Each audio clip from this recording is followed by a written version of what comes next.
آپ تو صرف بدر تک آئے یا رسول اللہ، اگر ہمیں پیدل یمن تک بھی لے جاتے ہم آپ کے پیچھے جاتے۔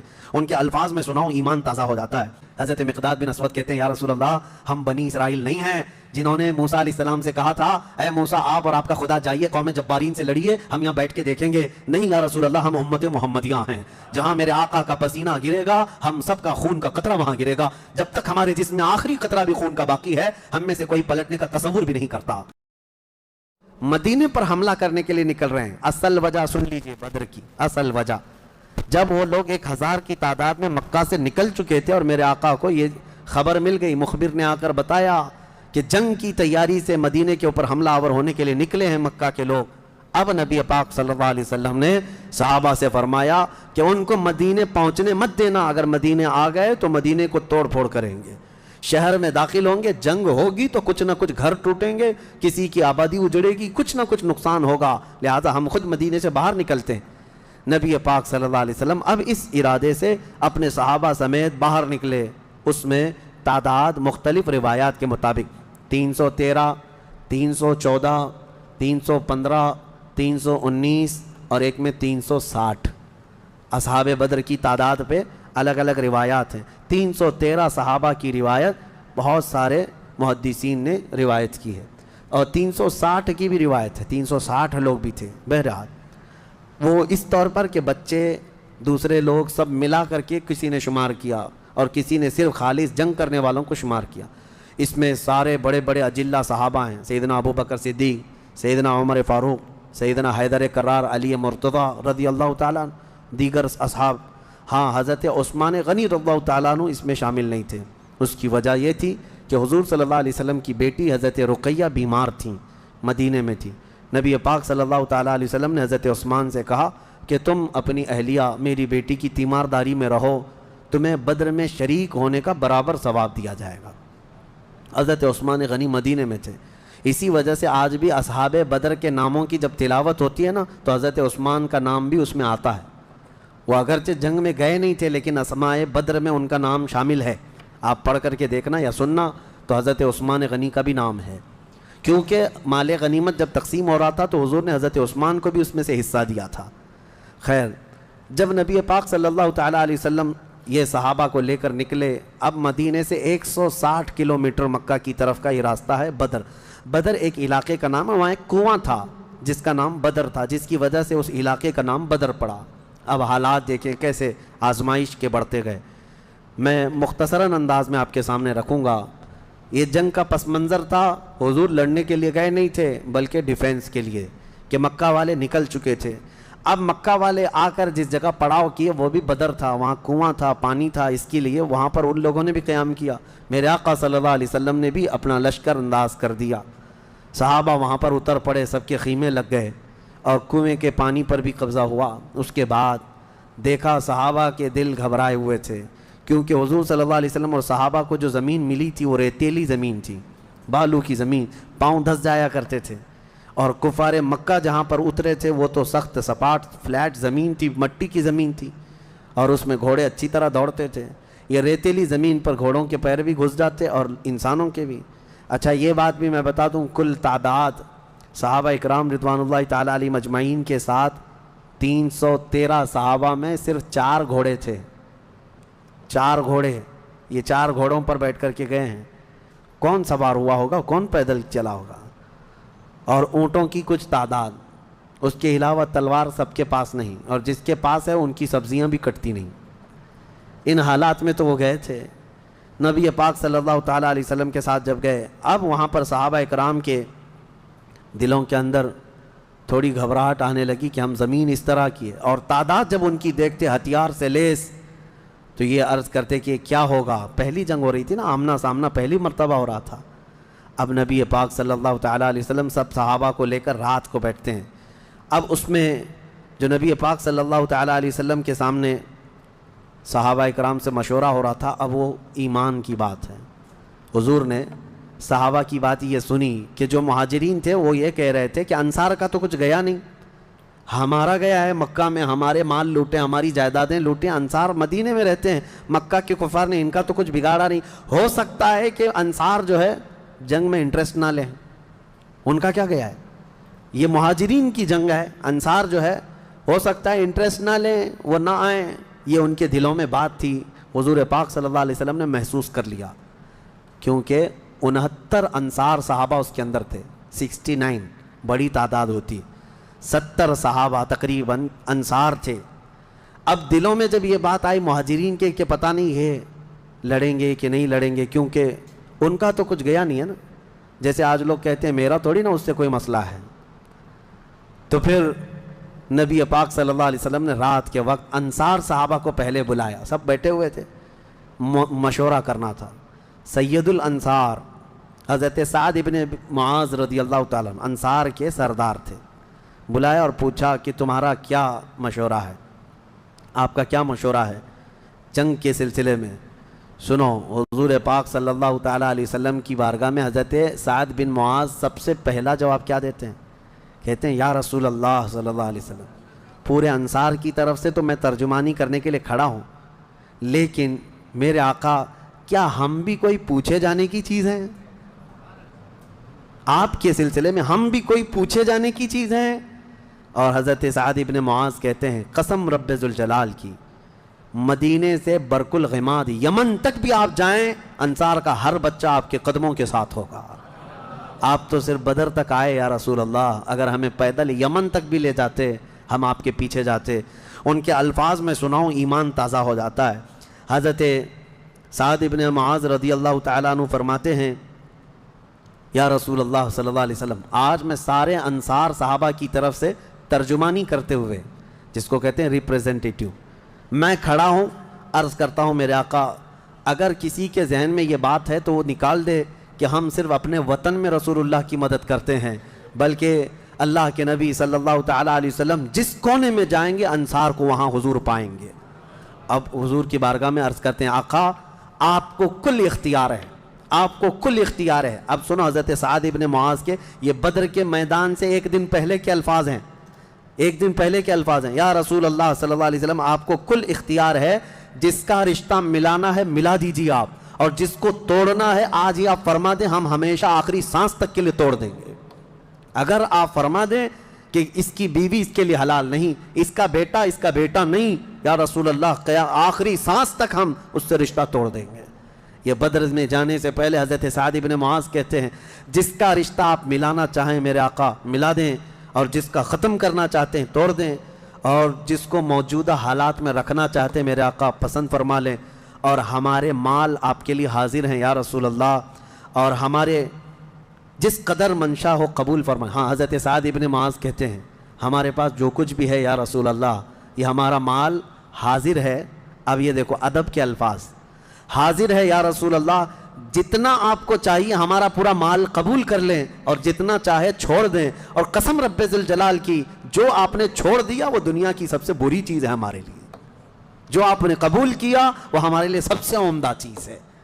یہ بدر کے میدان میں حضرت سعد ابن معاذ رضی اللہ تعالیٰ عنہ کی تقریر چل رہی ہے, اور اس کے بعد حضور پاک صلی اللہ تعالیٰ علیہ وسلم کی بارگاہ میں یہ کہتے ہیں یا رسول اللہ قسم اس رب ذوالجلال کی جس نے آپ کو سچی نبوت کے ساتھ بھیجا, اللہ کی قسم اگر آپ ہمیں حکم دیں سمندر کو چیر کر نکل جانا ہے, رب ذوالجلال کی قسم یا رسول اللہ انصار کا ہر بچہ سمندر میں کود پڑے گا. یہ بدر سے پہلے کی تقریر. اب ان کی تقریر سن کر حضور بڑے خوش ہوئے. میرے آقا صلی اللہ تعالیٰ علیہ وسلم نہایت ہی خوشی کا اظہار فرماتے ہیں, اور اس کے بعد پھر حضرت مقداد بن اسود ایک صحابی ہیں کھڑے ہوتے ہیں, پوچھا یا رسول اللہ صلی اللہ علیہ وسلم آپ صحابہ سے مشورہ لے رہے ہیں کس بات کا؟ کہا جنگ ہونا چاہیے نہیں ہونا چاہیے.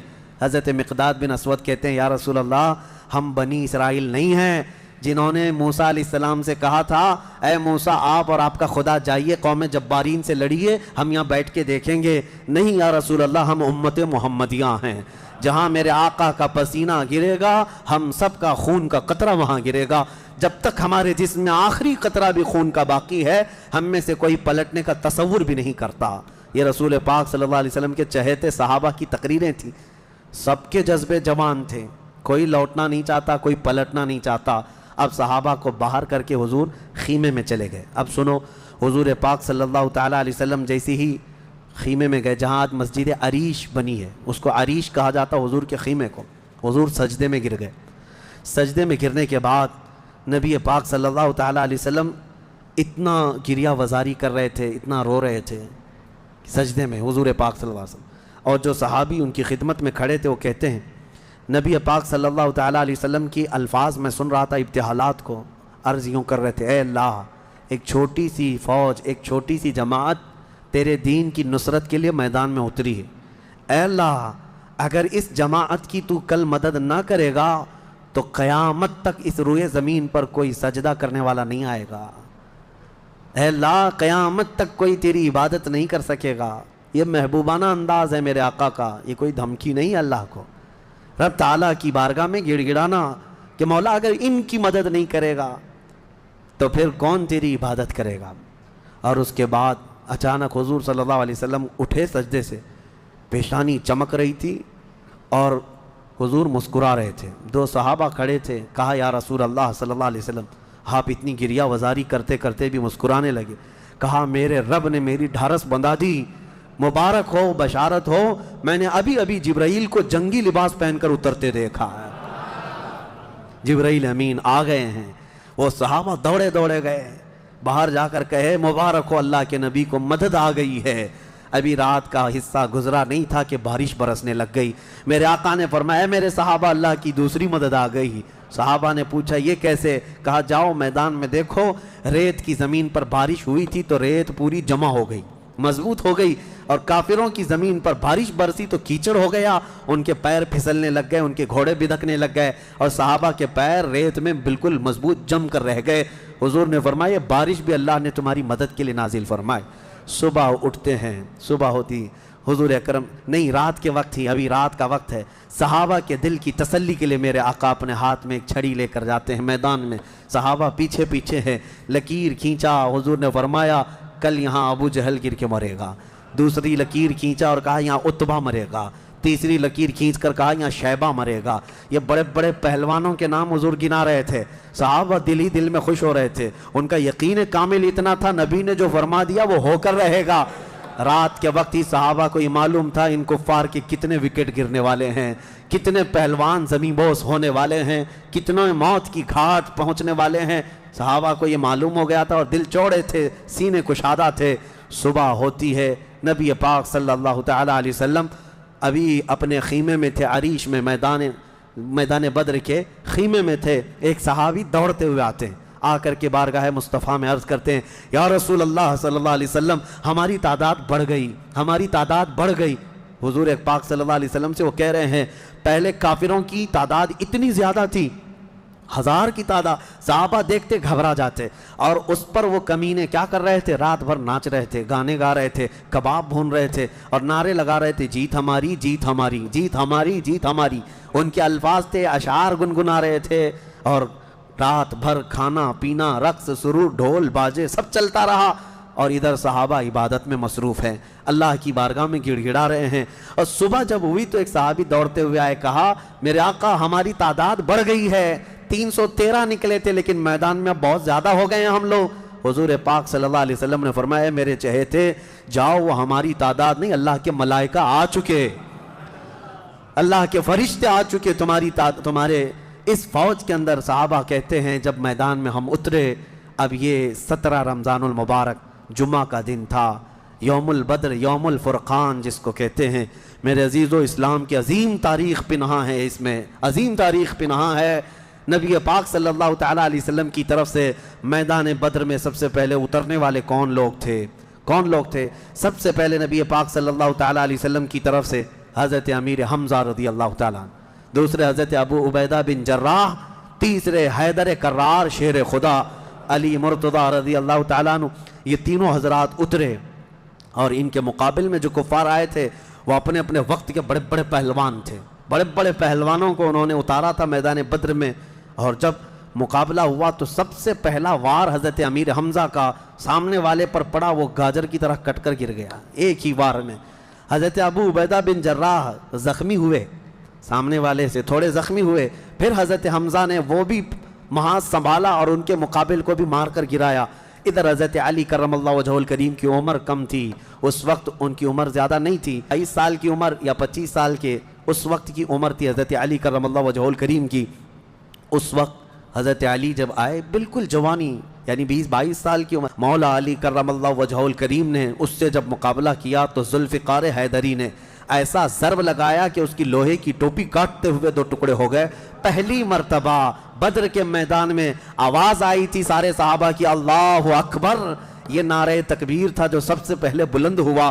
فرماتے ہیں اس آواز کی ہیبت ایسی تھی کہ کفار کے خیمے ہل گئے اور ان کی صفوں میں ہلچل مچ گئی، دہشت طاری ہو گئی۔ صحابہ کے اسی نعرے کو دیکھ کر علامہ اقبال نے شعر کہا تھا، یہ نکلے تھے مڑی ہوئی تلواریں لے کر، کٹی ہوئی اور زنگ آلود تلواریں لے کر جن سے سبزی نہیں کٹتی تھی، لیکن جب نعرہ لگائے تھے اللہ کی مدد ایسی آئی تھی کہ یہ سب زمین بوس ہو گئے دشمن۔ اقبال نے کہا تھا کفر دم توڑ دے گا ٹوٹی ہوئی شمشیر کے ساتھ، کفر دم توڑ دے گا ٹوٹی ہوئی شمشیر کے ساتھ، گر تم نکلا جاؤ ایک بار نعرے تکبیر کے ساتھ۔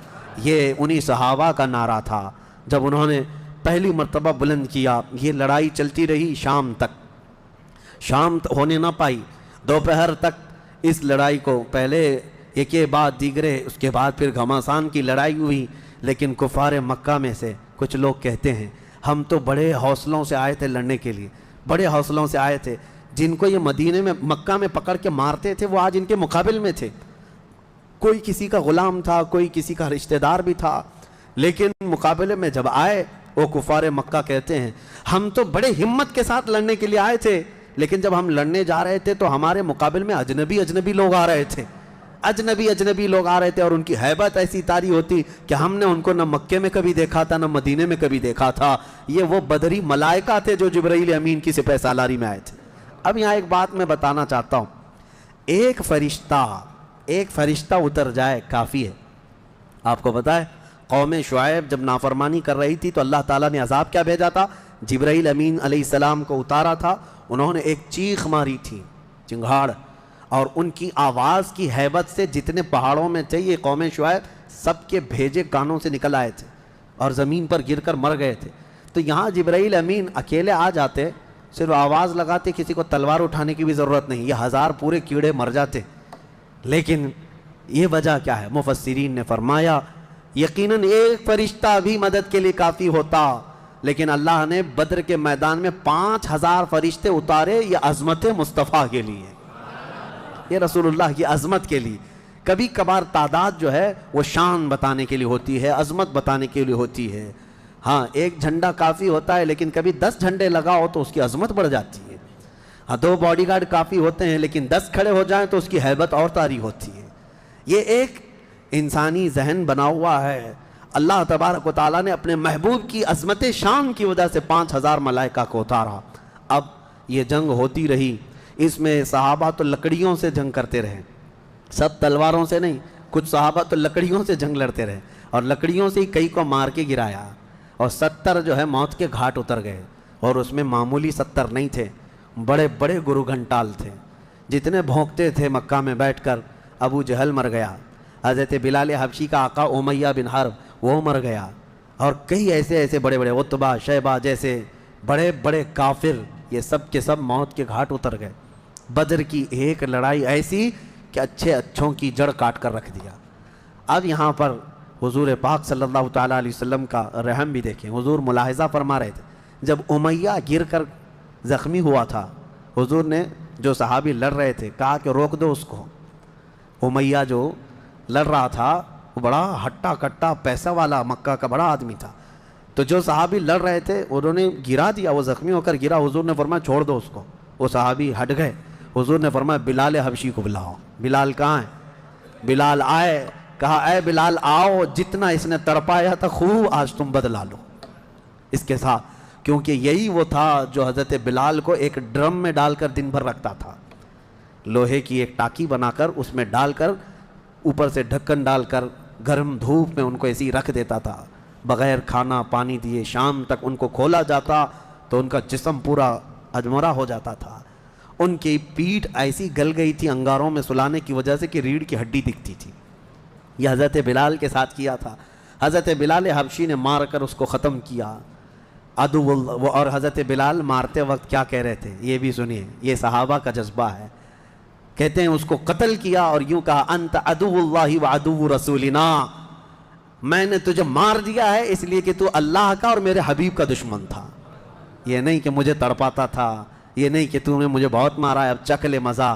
حضرت بلال یہ کہتے ہیں تو اللہ کا دشمن تھا اور میرے مصطفیٰ کا دشمن تھا، میں نے تجھے ختم کیا۔ یہ بدر کی وادی میں حضرت معاذ اور معوذ بن عفراء رضی اللہ عنہما، دو چھوٹے بچوں پر جہاد تو ہے نہیں، لیکن یہ ضد کر کے اصرار کر کے حضور کے پاس آئے تھے، کہا ہمیں اجازت دے دے۔ میرے آقا نے ان کو اجازت دی تو یہ جنگ میں شریک ہوئے۔ حضرت عبد الرحمن بن عوف کہتے ہیں صاحب بڑے بڑے صحابہ، جنگ کے میدان میں نفسا نفسی کا عالم ہوتا ہے، اپنا ڈیفنس کرنا ضروری ہوتا ہے، کہاں سے تیر آئے کہاں سے تلوار آئے، لیکن یہ دو بچے اس طرح سے میدان میں ہیں کہ حضرت عبد الرحمن بن عوف سے کہتے ہیں چچا ہمیں ایک بات بتائیے، ابو جہل کس کا نام ہے؟ حضرت عبد الرحمن بن عوف کہتے ہیں میں ہنس پڑا، ان کی عمر 13 سال کے آس پاس کی تھی۔ کہتے ہیں یہ کیا کرو گے تم؟ وہ سردار قریش ہے، پہلوان ہے مکہ کا۔ ان بچوں نے کہا ہم نے دیکھا تو نہیں مگر سنا ہے اس خبیث کے بارے میں کہ وہ ہمارے آقا کو گالیاں دیتا ہے، وہ ہمارے نبی کو گالیاں دیتا ہے۔ یہ اصل محافظین مصطفیٰ تھے، محافظین ناموس رسالت تھے، نبی پاک صلی اللہ علیہ وسلم کی عزت کے لیے۔ میرے عزیزو یہ بچے کھیلنے کے لیے ضد نہیں کر رہے تھے، جان ہتھیلی پر لانے کے لیے ضد کر رہے ہیں۔ حضور پاک صلی اللہ علیہ وسلم کی بارگاہ میں آئے اور اس کے بعد حضرت عبد الرحمن بن عوف کہتے ہیں میں ابھی بات چیت کر ہی رہا تھا کہ ابو جہل سامنے گھوڑے پر بیٹھا جا رہا تھا، میں نے اشارے سے بتایا وہ دیکھو وہی مردود ہے جو گھوڑے پر جا رہا ہے۔ یہ دونوں بچے چیل کی طرح جھپٹ گئے اس کی طرف اور بھاگتے ہوئے اس کی طرف گئے۔ ابو جہل کو یہ ایکسپیکٹیشن ہی نہیں تھا، یہ امید ہی نہیں تھی کہ اس کے مقابل میں کبھی کوئی بچہ آ سکتا ہے۔ غرور و تکبر میں ہمیشہ وہ سوچتا تھا بڑے بڑوں سے ہی لڑنا ہے ہم کو، اور دیکھا تو چھوٹے بچے آئے، ایک بچے نے گھوڑے کی ٹانگ پر تلوار ماری، ابو جہل نیچے گر گیا، گھوڑا بھی گرا وہ بھی گرا، اور جیسے ہی گرا دونوں اس کے سینے پر چڑھ کر بیٹھ گئے، سینے پر چڑھ کر بیٹھ گئے اور گردن پر تلوار رکھی۔ تو جانتے ہیں ظالم یہ زمانے بھر کا بڑا گستاخ اور گستاخوں کا باپ کیا کہتا تھا، عربی میں شعر کہہ رہا ہے اس وقت، کہتا ہے میں عرب ہوں موت سے ڈرتا نہیں، میں عرب ہوں موت سے ڈرتا نہیں، لیکن افسوس مجھے اس بات کا ہے کہ میرے مقابل کا آیا نہیں۔ اس کو افسوس یہ ہے کہ مجھے کوئی پہلوان نے مارا نہیں، مجھے چھوٹے بچے مار رہے ہیں۔ اور بعض لوگوں نے کہا کہ اس کی یہ خواہش تھی، کہا کاٹنا ہے تو گردن تھوڑا نیچے سے کاٹو، کیونکہ سب کٹے ہوئے گردنیں رکھی جائیں تو میری گردن تھوڑی اونچی دکھے۔ غرور و نخوت کبھی نہیں جاتا، گھمنڈ و تکبر کبھی نہیں جاتا۔ ان بچوں نے ختم تو کر دیا ابو جہل کو، اور مشہور ہے کیا ہی بہترین کہا، ہم جیسے لاکھوں کروڑوں کی جوانیاں ان بچوں کے قدموں پر قربان ہوں، ہم ان کے ناخنوں تک بھی نہیں پہنچ سکتے جنہوں نے دفاع کیا ہے، ڈیفنس کیا ہے میرے مصطفیٰ کی عزت کا۔ اوروں نے کافروں کو مارا ہوگا، ان بچوں نے تو پورے کفر کو مارا ہے۔ اوروں نے جاہلوں کو مارا تو انہوں نے ابو جہل کو مارا ہے، جہالت کے باپ کو مارا ہے۔ اسی جنگ میں شہزادے حضرت معاذ کا مونڈھا کسی کافر نے مار کر کے ختم کر دیا، تلوار سے کندھے کو مار دیا، لیکن جذبہ ختم نہیں ہوا۔ اس بچے نے دوسرے ہاتھ میں تلوار لی اور لڑنا شروع کیا، اور اپنے ہاتھ کو پیر میں دبا کر کھینچ کے نکال دیا۔ یہ زیادہ دیر تک نہیں، یہ دونوں شہزادے لڑتے رہے میدان بدر میں۔ شام سے پہلے پہلے دونوں بچے بھی شہید ہوئے، حضرت معاذ بھی شہیدوں میں ہیں، حضرت معوذ بھی شہیدوں میں ہیں۔ کس باپ کے یہ بیٹے تھے، کس گھر میں آنکھیں کھولی تھی انہوں نے، جہاں ماں کو قرآن کی تلاوت کرتے سنا، باپ کو محراب عبادت میں دیکھا، اور گٹھی میں ان کے پلایا ہوا تھا عظمت مصطفیٰ۔ سب سے پہلی چیز ہے میرے عزیزو، یہ جان دے چکے میدان میں۔ نبی پاک صلی اللہ علیہ وسلم شام کے وقت جنگ کا پانسا کیسے پلٹا، یہ صحابہ ایسے گھستے چلے گئے ان کے صفوں میں کہ وہ ہیبت سے بھاگنے پر مجبور ہو گئے۔ مکہ کے کفار جتنے بھی تھے سب کے سب اپنا ساز و سامان چھوڑ کر میدان سے بھاگنے لگ گئے۔ وہاں پر اپنے مویشی چھوڑا، اپنے بہت سارے چھوڑا، یہاں تک کہ 70 قیدی پکڑ میں آئے اور 70 مارے جا چکے تھے، 140، اور صحابہ میں 13 شہید تھے، 1 زخمی تھے۔ 13 شہید ہوئے، 1 زخمی تھے، حضرت عبیدہ بن حارث، وہ بھی راستے میں جا کر شہید ہوئے۔ تو جنگ بدر کے ٹوٹل شہید 14 ہیں، باقی وہ 70 اور 140 پورے ٹوٹل یعنی قیدی ملا کر۔ شام کے وقت اب سنو میرے آقا صلی اللہ علیہ وسلم کا معجزہ۔ صحابہ کہتے ہیں حضور نکلے، میدان میں آئے، سب کافروں کی لاشیں ایک جگہ کھینچ کر لا کر گڑھے میں ڈال دی گئیں، لیکن لاشیں دیکھنے کے لیے حضور میدان میں جا رہے تھے.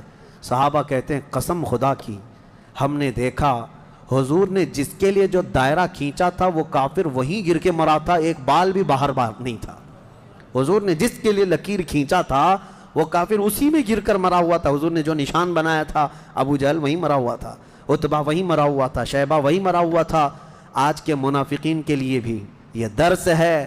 یہ دیکھیں جنگ بدر کی تاریخ کو, نبی پاک صلی اللہ علیہ وسلم ایک دن پہلے یہ بتا رہے ہیں کہ کون کہاں مرے گا, اور یہ ابھی تک اس بحث میں ہے کہ پیٹھ پیچھے کا علم نہیں, دیوار پیچھے کا علم نہیں. یا اپنے جیسا نبی کو بھی قیاس کرتے ہیں. اللہ ہدایت عطا فرمائے. اب شام کے وقت سارے وہ لاشوں کو لا کر ایک گڑھے میں جمع کر دیا, اور جو مسلمان صحابہ تھے ان کی لاشیں جمع کی گئیں اور ان کو عزت کے ساتھ احترام کے ساتھ اسی بدر کے میدان کے قریب دفن کر دیا گیا. اور کافروں کی لاشوں کے پاس کھڑے ہو کر حضور نے پھر ایک خطبہ دیا. خطبہ دے رہے تھے اور اس میں حضور صلی اللہ علیہ وسلم یہ فرما رہے تھے, اے لوگو ہمارے رب نے جو ہم سے وعدہ کیا تھا وہ پورا کر دکھایا اللہ نے. بتاؤ تمہارا خدا جو تم سے کوئی وعدہ کیا تھا کیا تم کو بھی پورا کر دیا؟ کیا تم نے موت کے بعد وہ چیز پا لی جس کے لیے تم لڑتے تھے؟ صحابہ پوچھنے لگے یا رسول اللہ صلی اللہ علیہ وسلم آپ یہ کس کو سنا رہے ہیں؟ یہ مرے ہوئے کفار کو. حضور نے فرمایا یہ تم سے بھی زیادہ سنتے ہیں, مرنے کے بعد وہ تم سے بھی زیادہ سنتے ہیں. اسی لیے حضور پاک صلی اللہ علیہ وسلم نے فرمایا کہ مردہ لوگوں کی باتیں تو چھوڑیں, چلنے والوں کے پیر کے چپل کے نیچے جو آواز آتی ہے وہ بھی مردہ سنتا ہے, اس کے کان بڑھ جاتے ہیں. اب مجھے بتاؤ میرے عزیزو, بدر میں مارے گئے ہوئے غلیظ قسم کے کافر جب باتیں سن سکتے ہیں تو اللہ کے اولیاء اپنی قبروں میں کیوں نہیں سنتے؟ انبیاء کرام اور اولیاء کرام اپنی قبروں میں نہیں سنتے. ہم جاتے ہیں اور اسی یقین کے ساتھ جاتے ہیں کہ وہ قبروں میں ہماری باتوں کو سنتے بھی ہیں, اور اللہ نے ان کو تصرف اور اختیار دیا ہو تو ہمارے حق میں اللہ کی بارگاہ میں سفارش بھی کرتے ہیں. یہ ہے جنگ بدر. اس کا خلاصہ یہی ہے کہ وہ اگرچہ 313 نہتے تھے لیکن یقین کامل تھا. اسی کو اقبال نے کہا ہے, یقین محکم عمل پہ ہم, جہاد محبت فاتح عالم, جہاد زندگانی میں ہیں یہ مردوں کی شمشیریں. کہ یہ وہ صحابہ تھے, ان کے بارے میں وہ کہتے ہیں اللہ کے شیروں کو آتی نہیں روبائی, اللہ کے شیروں کو آتی نہیں روبائی. یہ لومڑی کی طرح نہیں رہتے بلکہ ان کا عزم حوصلہ بڑا جوان تھا, اور میدان میں اترے تھے تو نہ یہ تلواروں کے بھروسے آئے تھے نہ ہاتھی گھوڑوں کے بھروسے آئے تھے, بلکہ ان صحابہ کا صرف یقین یہ تھا اللہ ہمارے ساتھ ہے, رسول ہمارے ساتھ ہے.